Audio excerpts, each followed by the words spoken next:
Улады ўпершыню часткова забаранілі наведваць могілкі ў радаўніцу на тэрыторыі палескага радыяцыйна-экалагічнага запаведніку. На гэта звярнула ўвагу выданне «Флагшток». У адселеныя пасля чарнобыльскай катастрофы паселішчы можна будзе прыехаць толькі ў строга вызначаныя дні і гадзіны.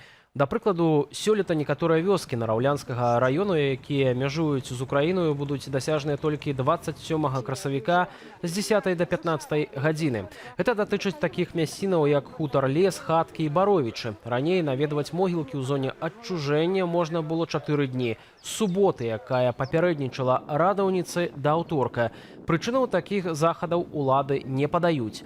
Выданне СБ «Беларусь сегодня» паведамляе, што ў некаторых раёнах уводзяць дадатковыя дні для наведвання могілак. Падчас такіх паездак у зону адсялення грамадзяне мусяць мець дакумент, які пацвярджае асобу, а таксама дакументы на аўтамабіль.